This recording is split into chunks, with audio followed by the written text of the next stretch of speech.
Hai, Assalamualaikum warahmatullahi wabarakatuh. Perkenalkan, saya Dina Samratul Fuada, NPM 232151084, Prodi Pendidikan Matematika, Fakultas Keguruan dan Ilmu Pendidikan, Universitas Siliwangi. Oke, di video kali ini saya akan menjelaskan mengenai biografi saya, yang dimana video ini dibuat untuk memenuhi tugas mata kuliah teori bilangan dengan dosen pengampu Pak Dedi Nur Jamil, Magister Pendidikan, dan dengan asisten dosen Asandi Ihsan Amarullah. Oke, kita dimulai dari nama saya sendiri. Nama saya Dina Samratul Fuada, sudah tadi disebutkan juga. Biasa dipanggil Dina. Tapi kalau untuk orang-orang sudah dekat gitu dengan saya, biasanya memanggil saya Nah. Nah, kalau panggilan di rumah itu biasanya dipanggil Teteh. Ya karena aku anak pertama dan juga cucu pertama. Saya lahir di Ciamis, tepatnya di tanggal 16 April 2003. Ya, betul sekali saya sudah berumur 20 tahun, sudah kepala dua. Lahir di Ciamis dan juga tentunya tinggal di Ciamis, tepatnya di Desa Kertaharja, Kecamatan Cijengjing. Nah, saya itu hidup di dua keluarga inti, yaitu keluarga inti dari mama dan keluarga inti dari bapak. Nah, kalau dari keluarga inti mama, aku ada bertiga, 3 saudara. Dari keluarga inti bapak juga 3 saudara, yang tentunya aku sebagai anak pertama. Nah, ini mama aku namanya Ibu Rosmawati dan bapak aku namanya Bapak Yayan Suryana. Nah, dulu itu sebelum aku masuk ke TK, aku udah terbiasa belajar sama mama aku, biasa belajar hitung-hitungan, mengenal huruf, mengenal angka. Jadi aku nggak masuk ke PAUD dulu, tapi langsung ke TK, Taman Kanak-Kanak. Nah, aku TK di Taman Kanak-Kanak Mekarwangi, masih di desa aku, jadi nggak terlalu jauh. Aku bersekolah di TK ini selama 1 tahun, karena waktu itu masuk ke TK itu di umur 6 tahun, dan keluar pada umur 7 tahun. Nah, sudah pas untuk masuk ke jenjang selanjutnya, yaitu di pendidikan dasar. Di desa aku itu ada SD tentunya, ada MI-nya juga, madrasah, tapi kebanyakan dari tetangga aku itu masuknya ke madrasah. Nah, jadi ya mungkin mengikuti tetangga ya, jadi masuk ke madrasah juga, yaitu di MIPUI Kertaharja, dan itu masih di lingkungan desa aku. Hanya aku berangkat dianterin, kemudian nanti pulangnya naik angkutan umum bareng teman-teman. Nah, di MI ini aku lumayan aktif, banyak mengikuti lomba-lomba.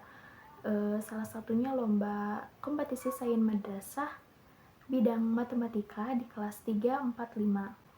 Dimulai dari tingkat kecamatan, kemudian kabupaten, sampai ke tingkat provinsi, alhamdulillah, namun tidak melanjutkan ke tingkat nasional.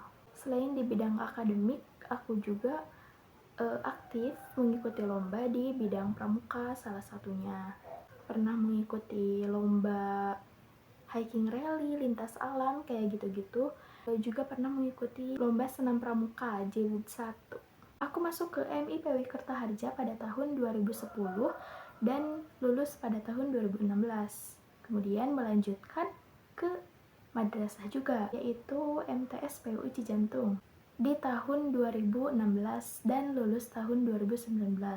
Nah, lokasi MTS ini gak sedesa sama rumah aku, jadi sekitar 10 menit dari rumah.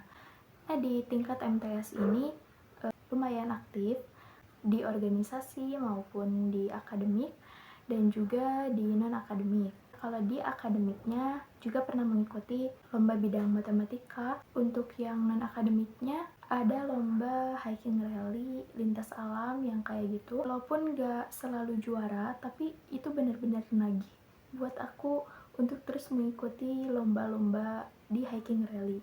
Nah, untuk organisasinya, aku ikut di organisasi OSIS selama 2 periode. Periode pertama diamanahi sebagai Sekbid 7 Kesehatan Jasmani dan Rohani, dan di periode kedua, aku diamanahi sebagai Sekretaris Umum. Nah, untuk ekskulnya, aku mengikuti 2 ekstrakurikuler. Yang pertama itu ada pramuka, juga mengikuti organisasi di dalamnya yaitu Dewan Penggalang. Dan ekskul yang kedua itu PMR, sama juga mengikuti organisasi di dalamnya yaitu sebagai pengurus dari PMR.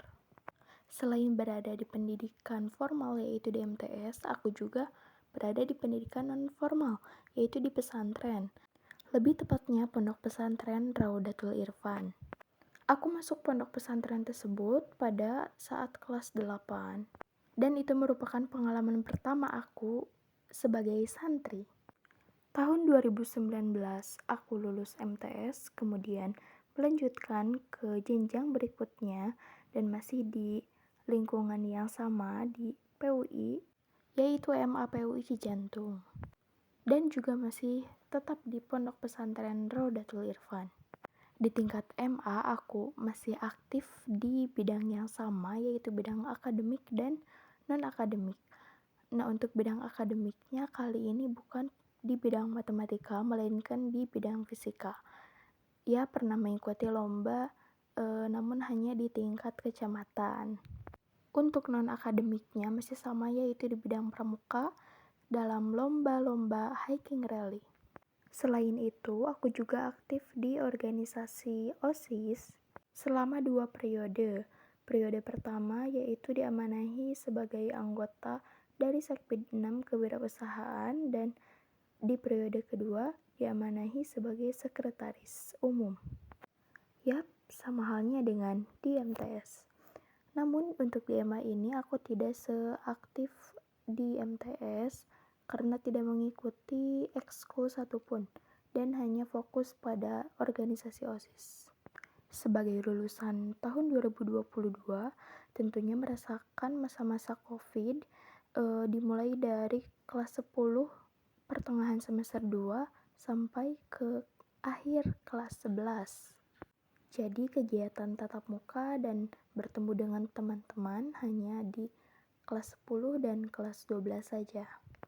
Nah, selama COVID berlangsung, aku stay di pesantren dan di sana juga ikut berperan aktif di organisasinya, yaitu di pengurus asrama dan diamanahi sebagai sekretaris di periode pertama dan di periode kedua sebagai koordinator keamanan. Kembali lagi ke masa-masa MA, dan aku tiba-tiba lulus di tahun 2022 tentunya. Saat itu aku ikut SNMPTN, daftar ke Unpad dan ternyata ditolak. Kemudian ikut SPAN PTKIN, daftar ke UIN Jogja. Alhamdulillah di sana aku lulus, namun bukan rezekinya dan tidak diambil. Selain itu ikut juga beberapa ujian mandiri, namun tetap bukan rezekinya dan akhirnya memilih untuk gap year terlebih dahulu. Selama gap year, aku mensibukkan diri di pesantren, ya alias mengabdi di pesantren, dan ikut berperan aktif sebagai pengurus pusat. Sampai akhirnya UTBK 2023 dibuka, dan aku ikut daftar. Pilihan pertamanya sebenarnya di Unpad pada jurusan biologi, dan pilihan keduanya di Unsil ini, yaitu di jurusan matematika. Namun qadarullah, rezekinya di Unsil dan di pendidikan matematika.